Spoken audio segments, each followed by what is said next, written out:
Good evening to all. BSc part second organic chemistry के आज के नए लेक्चर में आप सभी का स्वागत है।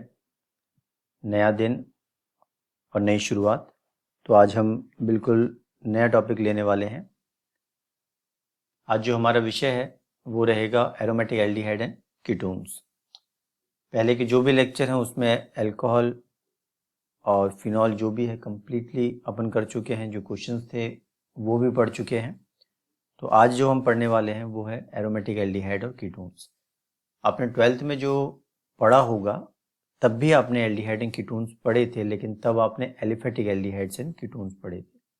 और आज जो आप पढ़ने वाले हैं उसमें एरोमेटिक रिंग आ जाएगी, तो इसीलिए उसे हम एरोमेटिक एल्डिहाइड या कीटोन कहेंगे। तो आज का जो हमारा विशेष टॉपिक रहेगा वो होगा एरोमेटिक एल्डिहाइड्स। तो चलिए शुरू करते हैं। सबसे पहले हम देख रहे हैं कि एरोमेटिक एल्डिहाइड कितने तरीके के होते हैं।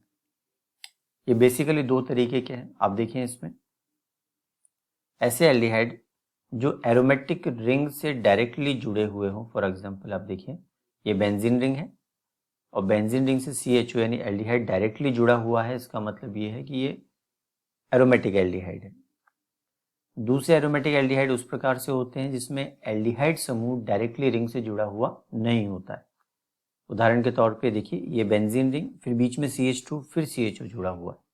तो इस तरीके के जो एल्डिहाइड हैं जिनमें CHO समूह जो है वो डायरेक्टली बेंजीन रिंग से जुड़ा हुआ नहीं होता है, उसे हम प्रतिस्थापी एलिफेटिक एल्डिहाइड भी कहते हैं। ठीक है, तो बेसिकली एरोमेटिक एल्डिहाइड दो तरीके से हो गए, जिसमें एक में अगर आप देखें तो बेंजीन रिंग से एल्डिहाइड डायरेक्टली जुड़ा हुआ है और दूसरा वो जिसमें डायरेक्टली जुड़ा हुआ नहीं है। ये जो एग्जाम्पल है आपके सामने बेंजल्डिहाइड का है, जिसको ऑयल ऑफ बिटर आलमंड्स भी कहते हैं या फिर कड़वे बादाम का तेल भी कहते हैं। दूसरा जो एग्जाम्पल है एरोमेटिक एल्डिहाइड का, उसे इसका नाम है 2-फेनिल इथेनॉल और इसमें CHO समूह डायरेक्टली बेंजीन रिंग से जुड़ा हुआ नहीं है। कुछ एग्जाम्पल हम और देख लेते हैं। फॉर ये देखिए आप 6CH5 CH double bond CH CHO, इसे कहा जाता है सिनेमल्डिहाइड। ये हमें मिलता है जो आप घरों में गरम मसाले जो इस्तेमाल करते हैं उसके अंदर एक दालचीनी आपने नाम सुना होगा, तो वो दालचीनी के अंदर ये सिनेमल्डिहाइड होता है। दूसरा है सैलिसल्डिहाइड। आप ध्यान रखें कि जब आपने रेमर-टीमन अभिक्रिया पढ़ी थी तो उसके अंदर जो प्रोडक्ट बना था वो सैलिसल्डिहाइड बना था। ये एक और एग्जाम्पल है जिसमें दो बेंजीन रिंग आपस में जुड़ी हुई है, इसे नेप्थलीन कहा जाता है और इस पूरे जो यौगिक को कहा जाएगा 2-नेप्थलीन कार्बल्डिहाइड। ठीक है, बेसिकली इसकी दो पोजीशंस होती हैं, एक होती है पोजीशन 1 और ये होती है पोजीशन 2, और क्योंकि CHO समूह पोजीशन 2 पर है इसीलिए इसको नाम दिया गया है 2-नेप्थलीन कार्बल्डिहाइड। अब आप देखें, अब हम पढ़ेंगे प्रिपरेशन में हम सबसे पहले पढ़ने वाले हैं आज बेंजल्डिहाइड की। ठीक है, बेंजल्डिहाइड यानी 6CH5 CHO, यानी बेंजीन रिंग के ऊपर एक CHO जुड़ा हुआ है तो वो बेंजल्डिहाइड है। इसकी प्रिपरेशन जो है हम सबसे पहले करेंगे बेंजल क्लोराइड से। एक कंसेप्ट आप ध्यान रखें कि बेंजीन रिंग जो होती है, ये जो बेंजीन रिंग है उसमें ये कार्बन जुड़ा हुआ है। अगर मान लीजिए ये कार्बन की टोटल 4 वैलेंसी होती है, एक से बेंजीन रिंग जुड़ी हुई है, 3 वैलेंसी खाली हैं। यदि हम एक Cl लगा दें बाकी दोनों पोजीशंस के ऊपर, आप देखें यदि हम एक Cl लगा दें, ये देखिए एक Cl लगा दें तो उसे कहा जाता है बेंजाइल। यानी इस कार्बन पर एक तरफ तो बेंजीन रिंग जुड़ी हुई है, अगर हम एक Cl जोड़ें बाकी दोनों वैलेंसी में केवल हाइड्रोजन जोड़ दें तो वो कहलाता है बेंजाइल। ये देखिए ये BENZYL। यदि हम दो Cl जोड़ देते हैं, देखिए एक Cl तो जुड़ा हुआ है, एक Cl और जुड़ गया, तो उसे कहा जाता है बेंजल। ठीक है, यदि हम तीनों Cl जोड़ दें, कार्बन की जो 3 वैलेंसी थी उसको हम Cl से पूरा कर दें तीनों को, तो कहलाता है BenZO, बेंजो। तो अब आप देखें कि बेंजाइल में एक Cl होगा और 2 हाइड्रोजन होंगे, बेंजल में 2 Cl होंगे, 1 हाइड्रोजन होगा, और बेंजो में तीनों Cl होंगे। तो इस जब एक होगा तो बेंजाइल क्लोराइड कहेंगे, 2 Cl होंगे तो बेंजल क्लोराइड कहा जाएगा, और तीनों Cl अगर होंगे तो उसे बेंजो क्लोराइड कहा जाएगा। तो यहाँ पर आप देखिए जो प्रिपरेशन है वो बेंजल क्लोराइड से है, यानी 2 Cl जुड़े हुए होंगे। तो अब आप देखें, ये देखिए CCH5, ये C, एक तरफ हाइड्रोजन है, बाकी दोनों तरफ जो है वो Cl है। तो ये क्या हो गया, बेंजल क्लोराइड। जब इसके जलीय अम्ल की उपस्थिति में या फिर सोडियम कार्बोनेट की उपस्थिति में इसकी अभिक्रिया होती है तो दोनों Cl हटते हैं और उसकी जगह लग जाते हैं आपके OH और ये OH। आपको ये पता है कि एक कार्बन पर 2 OH स्टेबल नहीं रहते और उसमें से जल का अणु निकलता है अपने आप को स्थायी करने के लिए। तो ये देखिए एक जल का अणु निकलता है और कार्बन ऑक्सीजन डबल बॉन्ड हमें प्राप्त होता है और आपका जो प्रोडक्ट है फाइनली आपको बेंजल्डिहाइड मिल जाता है। तो ये एक प्रिपरेशन है बेंजल क्लोराइड से। अगली जो प्रिपरेशन है वो बेंजाइल क्लोराइड से। अभी अभी हमने पढ़ा बेंजाइल क्लोराइड में एक Cl होगा, 2 हाइड्रोजन होंगे। तो ये देखिए ये है बेंजाइल क्लोराइड। इसका जब जल अपघटन होता है तो बनेगा बेंजाइल अल्कोहल। ठीक है, अब ये जो बेंजाइल अल्कोहल बना है इसके 2 मॉलिक्यूल्स कॉपर नाइट्रेट और HCl के साथ मिलकर अभिक्रिया करते हैं और कार्बन डाइऑक्साइड की प्रेजेंस जरूरी होती है। तो benzyl alcohol, copper nitrate, HCl और कार्बन डाइऑक्साइड की प्रेजेंस में रिएक्शन होने पर इसका ऑक्सीडेशन होता है, अल्कोहल का ऑक्सीडेशन होकर के एल्डिहाइड प्राप्त होता है। तो ये बेंजल्डिहाइड हो गया, प्लस CuCl2, N2O3 और 3H2O हमें साइड प्रोडक्ट के रूप में प्राप्त होते हैं। तो आप देखें कि बेंजल्डिहाइड हमें बनाना था और ये प्रोडक्ट बन गया। तो एक सबसे पहले बना बेंजल क्लोराइड से और दूसरा बना बेंजाइल क्लोराइड से। थर्ड रिएक्शन है टोलुइन से। अब आप ध्यान रखिए कि टोलुइन से काफ़ी रिएक्शंस ऐसी आएंगी जिसमें बेंजल्डिहाइड बनेगा और वो टोलुइन से बनेगा, लेकिन कंडीशन अलग अलग होंगी। कहीं टेम्परेचर ज़्यादा होगा, कहीं टेम्परेचर कम होगा, किसी और अभिकर्मक से हम अभिक्रिया कराएंगे टोलुइन से, तब जाके बेंजल्डिहाइड बनेगा। तो ये टोलुइन वाली अभिक्रिया अपने आप में इंपॉर्टेंट हो जाती है। तो आप थर्ड रिएक्शन देखें, बनाने की विधि जो है टोलुइन से। टोलुइन होता क्या है, बेंजीन रिंग के ऊपर जब एक CH3 जुड़ा हुआ होता है तो उसे हम टोलुइन कहते हैं। तो टोलुइन की अभिक्रिया जब CrO3 से होती है Ac2O की प्रेजेंस में, Ac2O क्या है, एनहाइड्राइड है। ठीक है, एसिड एनहाइड्राइड से अभिक्रिया होती है तो एक इंटरमीडिएट बनता है और इंटरमीडिएट बनने के बाद अम्ल की उपस्थिति में जब उसका जल अपघटन होता है तो हमें फाइनल प्रोडक्ट आपका बेंजल्डिहाइड मिल जाता है। तो आप ध्यान रखें कि टोलुइन से CrO3 Ac2O से अभिक्रिया होने पर एक मध्यवर्ती बनता है, उसका जल अपघटन होने के बाद आपको फाइनल जब उत्पाद मिलेगा वो बेंजल्डिहाइड प्लस एसिटिक एसिड मिलेगा। चौथी अभिक्रिया है वो भी टोलुइन से है, लेकिन यहाँ पर टोलुइन की अभिक्रिया MnO2 से हो रही है। देखिए MnO2 60% H2SO4, 35 डिग्री सेल्सियस और कॉपर सल्फेट, यानी जो जिनसे रिएक्शन हो रही है वो चेंज है, यानी जो रिएजेंट्स हैं वो चेंज हो जाएंगे। अभिकर्मक अगर चेंज हो जाएंगे तो हमें उत्पाद तो वही मिलेगा। तो आप देखें कि टोलुइन की अभिक्रिया MnO2 से जब हो रही है 60% H2SO4 की उपस्थिति में 35 डिग्री सेल्सियस पर कॉपर सल्फेट की प्रेजेंस में, तो भी आपको बेंजल्डिहाइड ही प्राप्त हो रहा है। तो ये 2 अभिक्रिया हो गई टोलुइन से। पांचवी अभिक्रिया है बेंजाइल अल्कोहल से। यानी बेंजाइल अल्कोहल क्या होता है, जब एक OH जुड़ा हुआ होगा कार्बन पे, बेंजीन रिंग पर एक कार्बन और उस कार्बन की 2 वैलेंसी हाइड्रोजन से पूरी होगी और एक OH से होगी, तो वो कहलाएगा बेंजाइल अल्कोहल। ये देखिए आप, जब बेंजाइल अल्कोहल की अभिक्रिया कॉपर से होती है और 350 डिग्री सेल्सियस पर, आप ध्यान रखें ये कंडीशन इंपॉर्टेंट है, एग्जाम में आ सकती है आपको, कि बेंजाइल अल्कोहल की अभिक्रिया कॉपर और 350 डिग्री सेल्सियस पर अगर कराते हैं तो इसका ऑक्सीडेशन होता है और बनेगा यहाँ पे एल्डिहाइड यानी बेंजल्डिहाइड। अब ध्यान रखें कि मैंने आपको पहले भी बताया कि अल्कोहल का ऑक्सीडेशन होता है तो एल्डिहाइड मिलता है, एल्डिहाइड का ऑक्सीडेशन होता है तो सामान्यतः हमें कार्बोक्सिलिक एसिड मिलता है।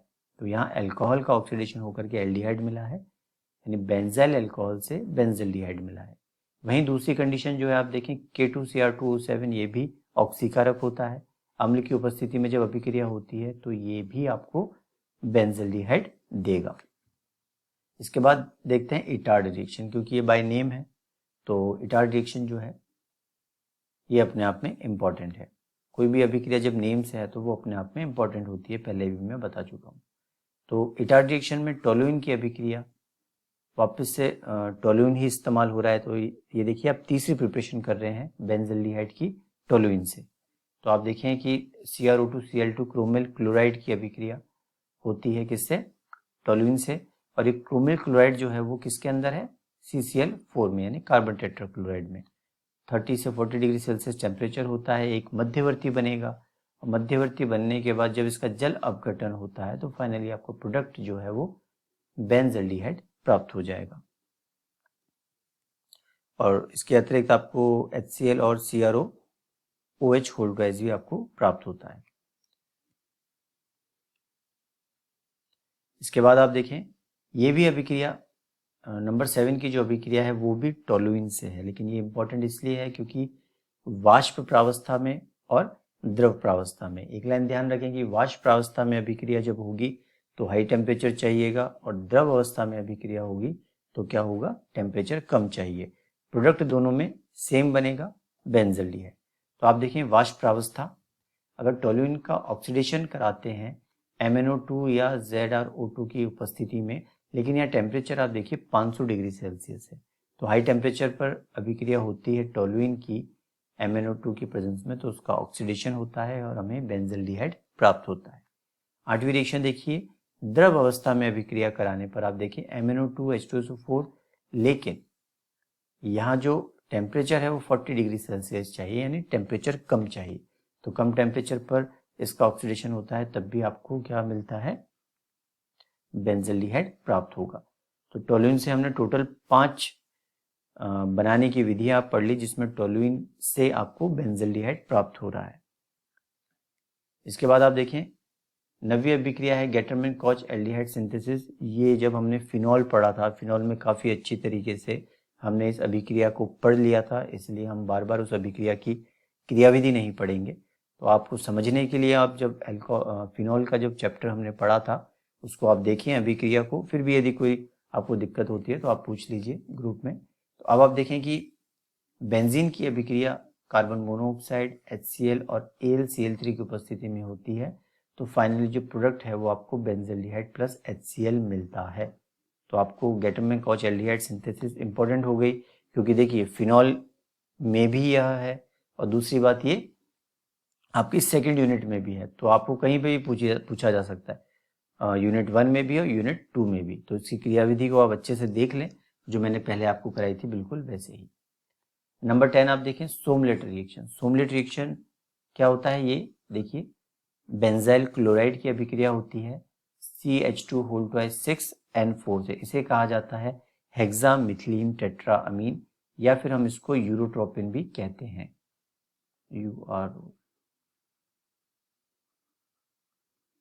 यूरोट्रोपिन। ठीक है, तो बेंजाइल क्लोराइड की अभिक्रिया यूरोट्रोपिन से होती है अल्कोहल की प्रेजेंस में, तो एक मध्यवर्ती बनता है और उस मध्यवर्ती का जब जल अपघटन होता है तो फाइनली आपको उत्पाद मिलता है बेंजल्डिहाइड। तो सोमलेट अभिक्रिया याद रखें, बेंजाइल क्लोराइड यूरोट्रोपिन अल्कोहल की प्रेजेंस में एक मध्यवर्ती बनेगा और मध्यवर्ती बनने के बाद उसका जल अपघटन होगा और फाइनली आपको उत्पाद मिलेगा बेंजल्डिहाइड। इसके बाद आप देखें अगली है स्टीफन्स अभिक्रिया, ये भी बाय नेम है तो आप इसको ध्यान रखें, ये इंपॉर्टेंट हो जाती है। स्टीफन्स रिएक्शन आपने पहले भी पढ़ी हुई होगी। तो साइनाइड का अपचयन होता है इसमें, तो आप देखें कि 2 मॉलिक्यूल इस्तेमाल होते हैं CCH5CN के, फिनाइल साइनाइड है ये। और SnCl2 और HCl जो है वो अपचयन का काम करेंगे। अपचयन का काम करेंगे तो अपचयन का मतलब होता है हाइड्रोजन का जुड़ना। तो एक मध्यवर्ती बनता है जो है एल्यूमीन कॉम्प्लेक्स। इसे एल्यूमीन कॉम्प्लेक्स कहा जाता है। तो देखिए अपचयन हुआ है तो आप देखें कि यहाँ पे कार्बन कार्बन ट्रिपल बॉन्ड था, CN की बात करें तो, और यहाँ पर देखें कार्बन कार्बन डबल बॉन्ड है। तो एक बॉन्ड टूटा है और 2 हाइड्रोजन जुड़े हैं, और ये जो कॉम्प्लेक्स बना है इसको कहा जाता है एल्यूमीन कॉम्प्लेक्स। और इसके बाद इसका जल अपघटन होता है, और जल अपघटन होने के बाद फाइनली आपको जो उत्पाद है वो क्या मिलेगा, CCH5CHO यानी बेंजल्डिहाइड, अमोनियम क्लोराइड और SnCl4। तो आप देखें कि कहीं ना कहीं अभिक्रियाओं में, काफ़ी अभिक्रियाओं में बीच में एक मध्यवर्ती बन रहा है, और मध्यवर्ती बनने के बाद उसका जल अपघटन हो रहा है, और जल अपघटन बनने के बाद आपके फाइनली जो उत्पाद है वो बेंजल्डिहाइड आपको प्राप्त होता है। तो ये कुछ रिएक्शन है, बाय नेम है। आप थोड़ा सा इसको ध्यान से पढ़ेंगे तो आपको इजीली ये याद हो जाएगी। इसके बाद 12वीं अभिक्रिया देखें, ये भी काफ़ी इंपॉर्टेंट है क्योंकि ये सारी अभिक्रिया बाय नेम से हैं। जैसे रोजनमुंड अभिक्रिया है, तो आप देखें कि रोजनमुंड अभिक्रिया में बेंजोइल क्लोराइड है ये। तो बेंजोइल क्लोराइड की अभिक्रिया, इसका अपचयन होता है बेंजोइल क्लोराइड का, इसकी उपस्थिति में PD और BSO4 की प्रेजेंस में।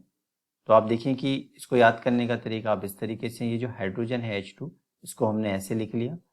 तो देखिए यहाँ से निकलता है HCl, और ये जो बचा हुआ हाइड्रोजन है, ये हाइड्रोजन जाके Cl की जगह जुड़ जाता है।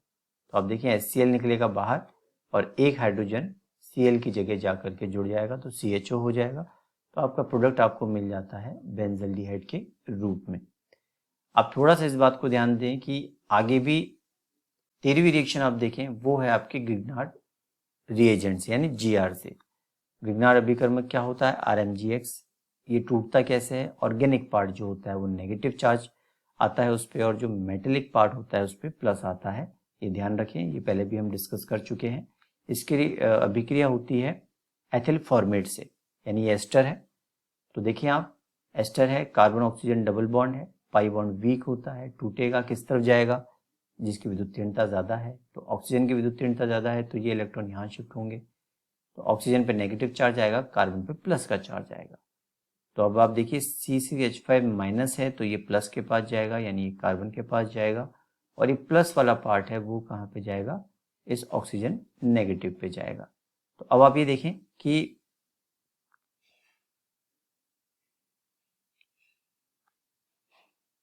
ये इंटरमीडिएट बन गया। ये जो इंटरमीडिएट मध्यवर्ती बना है OMgBr, ठीक है, इसका होता है जल अपघटन। मैंने आपको तरीका बताया है कि जब भी GR से अभिक्रिया होती है तो अंतिम उत्पाद जो बनता है वो जल अपघटन के बाद बनता है, उसको आप अच्छे से देखिएगा। तो अब आप ये देखें कि जब भी आपको जल अपघटन करना हो RMGX से अभिक्रिया के बाद, तो आप इस तरीके से करेंगे HOH। ये बॉन्ड इस तरीके से ब्रेक होता है, एक हाइड्रोजन यहाँ और एक ये OH है जो वो यहाँ पे, इस तरीके से आप ब्रेक कर दीजिए। तो MgBr और उसके बाद OH और जुड़ गया, और इस ऑक्सीजन पे एक हाइड्रोजन जुड़ गया। तो अब आप देखें ये किस में परिवर्तित हो गया, ये देखिए OMgBr OH में चेंज हो गया। इसके बाद आप देखें कि ये जो प्रोडक्ट बना है, इंटरमीडिएट ये जो बना है, उसको जब हीट किया जाता है, इसको जब हीट किया जाता है तो आपका फाइनल प्रोडक्ट बेंजल्डिहाइड और अल्कोहल हमें प्राप्त होता है। तो GR से भी अभिक्रिया इंपॉर्टेंट है, इसको आप ध्यान रखें, अच्छे से देखें कि कार्बन ऑक्सीजन जो डबल बॉन्ड था एस्टर का वो ब्रेक होगा, क्योंकि ऑक्सीजन की विद्युतीयता ज़्यादा है तो ऑक्सीजन पे नेगेटिव चार्ज आएगा और कार्बन पे प्लस का चार्ज आएगा। और कौन सा कहाँ जाएगा, आपको पता है कि प्लस वाला माइनस के पास और माइनस वाला प्लस के पास। तो इसका एक मध्यवर्ती बनता है, मध्यवर्ती का जल अपघटन होगा तो OMgBr OH में परिवर्तित हो जाएगा, और इसके बाद जब इसको हीट किया जाता है तो फाइनली उत्पाद जो है आपका GR के रूप में आपको फाइनल जो उत्पाद है वो बेंजल्डिहाइड के रूप में आपको प्राप्त हो जाता है। 14th इसकी जो रिएक्शन है बनाने की जो विधि है उसमें कैल्शियम सॉल्ट से यानी कैल्शियम लवण से। इसमें हम 2 कैल्शियम के लवण लेते हैं, एक है कैल्शियम बेंजोएट और इसको कहा जाता है कैल्शियम फॉर्मेट। अब आप देखें कि इन दोनों की अभिक्रिया आपस में होती है, इसमें आसवन होता है। आसवन जब इन दोनों का कराते हैं तो इसका फाइनली जो उत्पाद है वो बेंजल्डिहाइड और कैल्शियम कार्बोनेट के रूप में आपको प्राप्त होता है। यानी कैल्शियम सॉल्ट से आप कैसे बनाएंगे, एक तो लेंगे आप कैल्शियम बेंजोएट और एक लेंगे आप कैल्शियम फॉर्मेट, ठीक है। दोनों का आसवन होता है और आसवन के बाद जो प्रोडक्ट है वो आपको प्राप्त हो जाता है। इसके बाद आप देखिए 15th और लास्ट रिएक्शन आप देखिए ओजोनोलाइसिस ऑफ एल्कीन, यानी एल्कीन के ओजोनोलाइसिस से। ये जो आपके सामने आपको दिख रहा है CCH5 CH double bond CH2, इसको कहा जाता है स्टाइरीन।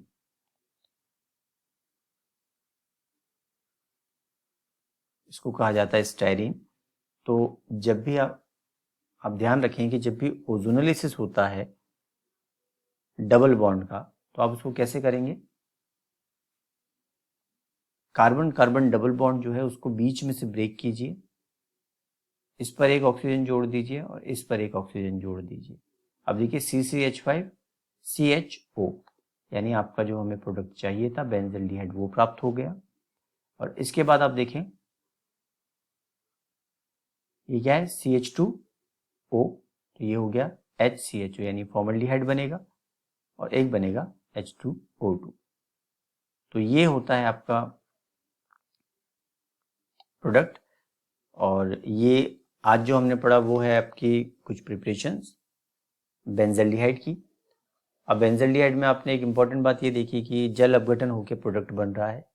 एक अभिक्रिया आपने ये पढ़ी कि इसके अंदर आपके क्या है कि टोलुइन की अभिक्रिया जो है वो होती है और टोलुइन से लगभग 5 से 6 अभिक्रियाएं जो हैं वो होती हैं और आपका प्रोडक्ट मिलता है आपको। तो आपने देखा कि टोलुइन से प्रोडक्ट बन रहा है, जल अपघटन होकर के बेंजल्डिहाइड बन रहा है। और कुछ हमने नेम रिएक्शन देखी, गेटरमैन-कॉच देखी और आपने रोजनमुंड अभिक्रिया देखी, इटार्ड अभिक्रिया देखी और स्टीफंस अभिक्रिया देखी। तो आज का जो पोर्शन है वो आपके एग्जामिनेशन पॉइंट ऑफ व्यू से काफ़ी इंपॉर्टेंट है। आप इसको थोड़ा सा समझ के पढ़ लें जैसा आपको बताया गया है, क्योंकि इसमें हमें कोई क्रियाविधि अलग से नहीं करनी है। केवल गेटरमैन-कॉच एल्डिहाइड अभिक्रिया जो थी उसी के अंदर आपको क्या ना क्रियाविधि आ सकती है, बाकी में सिंपल आपको रिएक्टेंट से प्रोडक्ट लिखने को आएगा। तो ये एज इट इज आपको याद रखना है। तो इसको आप एक अच्छे से पढ़ लेंगे तो आपको इजीली याद हो जाएगा। और फिर भी यदि आपको कोई भी दिक्कत आती है जो पढ़ाया गया है उसमें, तो आप उसको इजीली अपने ग्रुप में पूछ लें और आप इसको अच्छे से पढ़ें।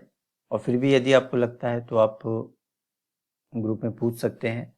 और इसके अलावा ये है कि आगे जो अभिक्रिया आने वाली है वो थोड़ा कंसेप्चुअल होगा, क्योंकि वो केमिकल रिएक्शंस होंगी। तो उसके अंदर हम पढ़ेंगे कि बेंजल्डिहाइड की अभिक्रिया किस प्रकार से हो सकती है और उसमें एल्डिहाइड की कुछ रिएक्शन होंगी वो एल्डिहाइड की होंगी, कुछ बेंजीन वलय की अभिक्रियाएं होंगी। अब बेंजीन वलय में ऑर्थो मेटा 3 पोजीशन है, ऑर्थो मेटा और पैरा, उसमें प्रोडक्ट कहाँ जाएगा।